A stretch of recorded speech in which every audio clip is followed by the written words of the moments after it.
नमस्कार साथियों। आज हम मुंशी प्रेमचंद जी की कहानी नादान दोस्त को सुनेंगे।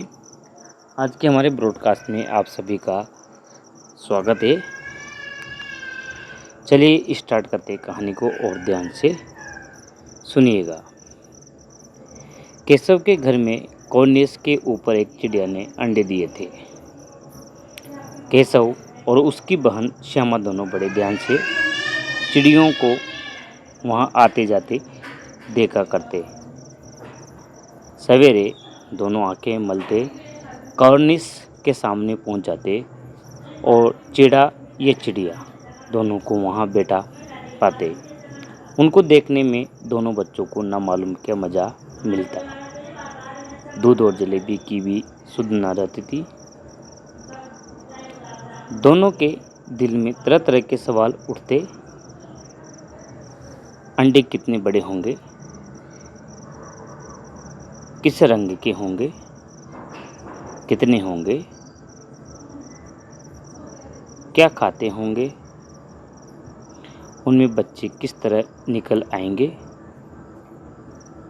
बच्चों के पर कैसे निकलेंगे, घोंसला कैसा है। लेकिन इन बातों का जवाब देना वाला कोई नहीं। न अम्मा को घर के काम धंधों से फुर्सत थी, न बाबूजी को पढ़ने लिखने से। दोनों बच्चे आपस में ही सवाल जवाब करके अपने दिल को तसल्ली दे लिया करते थे। श्यामा कहती, क्यों भैया, बच्चे निकलकर फुर से उड़ जाएंगे। केशव विद्वानों जैसे गर्व से कहता, नहीं री पगली, पहले पर निकलेंगे, बगैर परों के बेचारे कैसे उड़ेंगे। श्यामा, बच्चों को क्या खिलाएंगी बेचारी। केशव इस पेचीदा सवाल का जवाब कुछ ना दे सकता था। इस तरह 3-4 दिन गुजर गए। दोनों बच्चों की जिज्ञासा दिन दिन बढ़ती जाती थी। अंडों को देखने के लिए वह अधीर हो उठते थे। उन्होंने अनुमान लगाया कि अब बच्चे जरूर निकल आए होंगे। बच्चों के चारों का सवाल अब उनके सामने आ खड़ा हुआ। चिड़िया बेचारी इतना दाना कहाँ पाएंगी कि सारे बच्चों का पेट भरे। गरीब बच्चे भूख के मारे चूं चूं करके मर जाएंगे। इस मुसीबत का अंदाजा करके दोनों घबरा उठे। दोनों ने फैसला किया कि कॉर्निस पर थोड़ा सा दाना रख दिया जाए। श्यामा खुश होकर बोली, तब तो चिड़ियों को चारे के लिए कहीं उड़कर न जाना पड़ेगा ना। केशव, नहीं, तब क्यों जाएंगी। श्यामा, क्यों भैया, बच्चों को धूप न लगती होंगी। केशव का ध्यान इस तकलीफ की तरफ न गया था। बोला, जरूर तकलीफ हो रही होगी, बेचारे प्यास के मारे फड़क रहे होंगे। ऊपर छाया भी तो कोई नहीं। आखिर ये फैसला हुआ कि घोंसले के ऊपर कपड़े की छत बना देनी चाहिए। पानी की प्याली और थोड़े से चावल रख देने का प्रस्ताव भी स्वीकृत हो गया। दोनों बच्चे बड़े चाव से काम करने लगे। श्यामा का माँ की आंख बचाकर मटकी से चावल निकाल लाई। केशव ने पत्थर की प्याली का तेल चुपके से जमीन पर गिरा दिया और खूब साफ करके उसमें पानी भरा। अब चांदनी के लिए कपड़ा कहाँ से लाएं?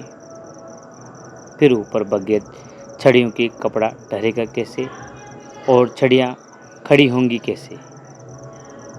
केशव बड़ी देर तक इसी उधेड़बुन में रहा। आखिरकार उसने ये मुश्किल भी हल कर दी। श्यामा से बोला, जाकर कूड़ा फेंकने वाली टोकरी उठा लाओ। अम्मा जी को मत दिखाना। श्यामा, वह तो बीच में फटी हुई है, उसमें से धूप न जाएगी। केशव ने झुंझलाकर कहा, तू टोकरी तो ला, मैं उसका सुराख बंद करके कोई हिकमत निकालूंगा। श्यामा दौड़कर टोकरी उठा लाई। केशव ने उसके सुराख में थोड़ा सा कागज ठूंस दिया और तब टोकरी को एक टहनी से टिकाकर बोला, देख ऐसे ही घोंसले पर उसकी आड़ दूंगा तब कैसे डूब जाएगी। श्यामा ने दिल में सोचा, भैया कितने चालाक हैं। गर्मी के दिन थे, बापूजी दफ्तर गए हुए थे। अम्मा दोनों बच्चों को कमरे में सुलाकर खुद सो गई थी, लेकिन बच्चों की आंखों में आज नींद कहाँ। अम्मा जी को बहकाने के लिए दोनों दम रोके आंखें बंद किए मौके का इंतजार कर रहे थे। जो ही मालूम हुआ कि अम्मा जी अच्छी तरह सो गई, दोनों चुपके से उठे और बहुत धीरे से दरवाजे की सिटकनी खोलकर बाहर निकल आए। अंडों की हिफाजत करने की तैयारियां होने लगी।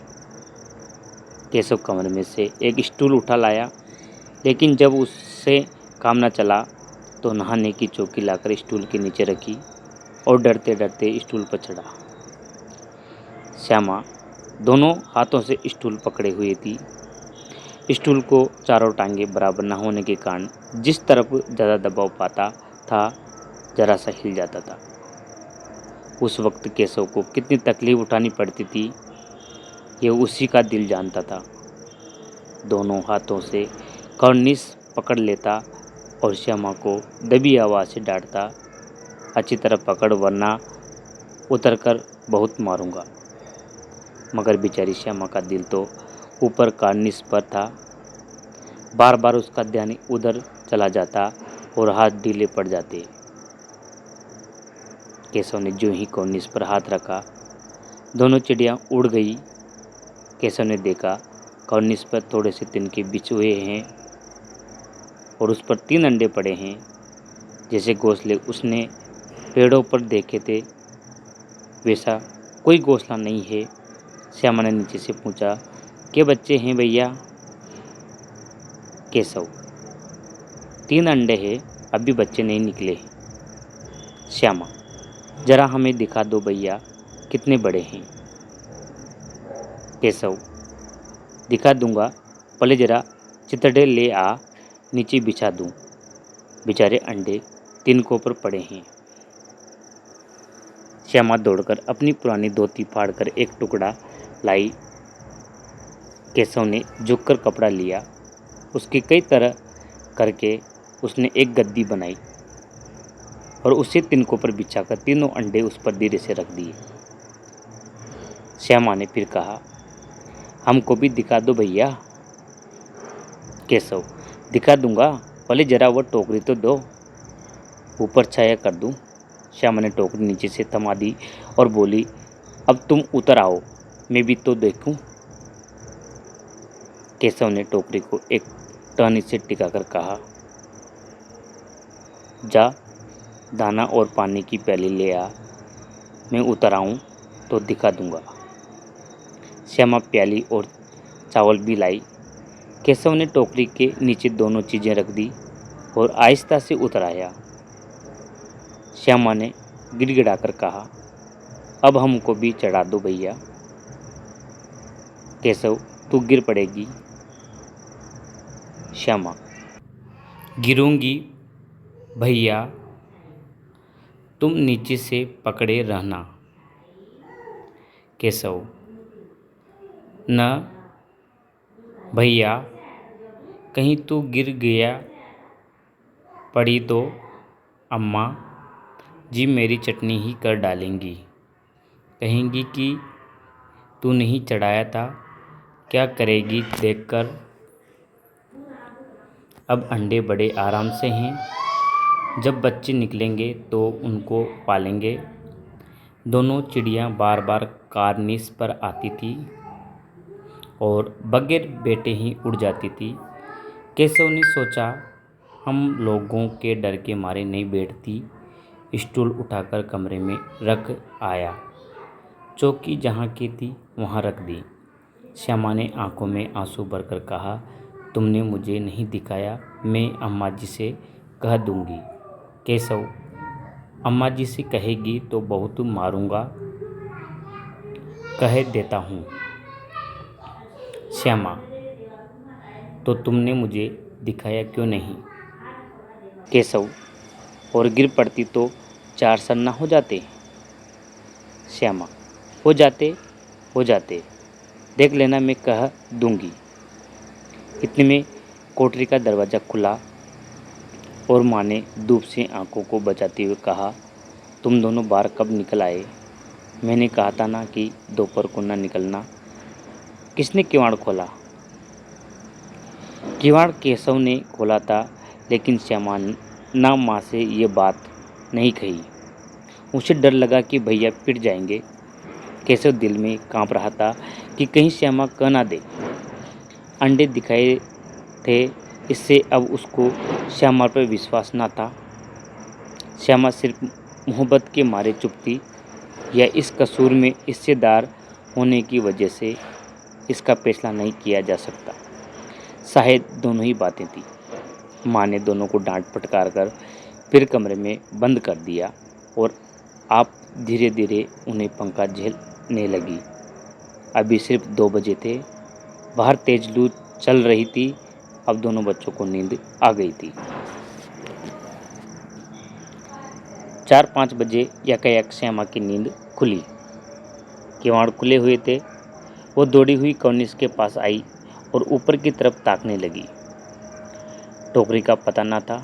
संयोग से उसकी नज़र नीचे गई और वह उल्टे पांव दौड़ती हुई कमरे में जाकर जोर से बोली, भैया, अंडे तो नीचे पड़े हैं, बच्चे उड़ गए हैं। केशव घबराकर उठा और दौड़ा हुआ बाहर आया तो क्या देखता है कि तीनों अंडे नीचे टूटे पड़े हैं। उनसे कोई चूने की सी चीज़ बाहर निकल आई है। पानी की प्याली भी एक तरफ टूटी पड़ी है। उसके चेहरे का रंग उड़ गया। सहमी हुई आंखों से जमीन की तरफ देखने लगा। श्यामा ने पूछा, बच्चे कहाँ उड़ गए भैया? केशव ने कर्ण स्वर में कहा, अंडे तो फूट गए और बच्चे कहाँ गए? केशव, तेरे सर में देखती नहीं है, अंडों से उजला उजला पानी निकल आया है।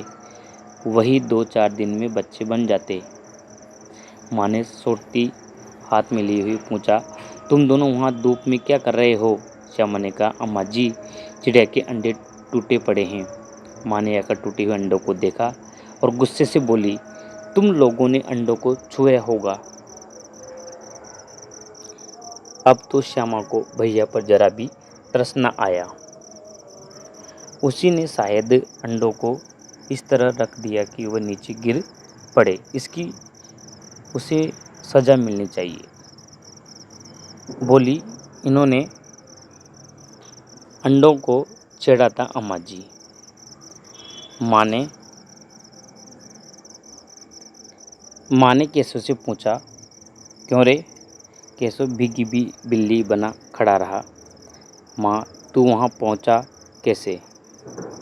श्यामा, चौके पर स्टूल रखकर चढ़े अम्मा जी।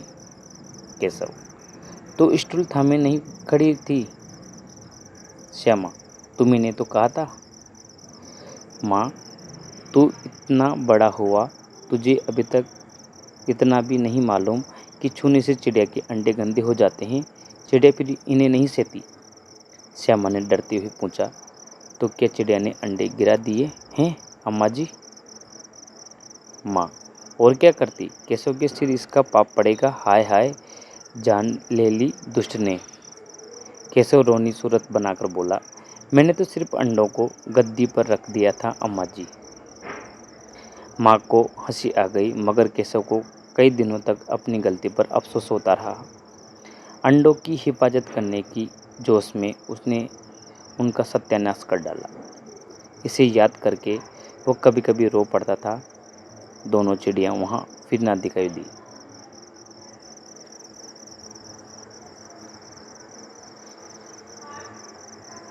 ये थी दोस्तों आज की हमारी कहानी। आपको कैसी लगी नादान दोस्तों वाली कहानी? ज़रूर मुझे कमेंट करके बताएं। ऐसी नई कहानी लाते रहूँगा, आपका दोस्त साथी। तो जाते जाते आपसे एक ही निवेदन है कि आप चैनल को ज़रूर सब्सक्राइब करके जाएं। Thank you.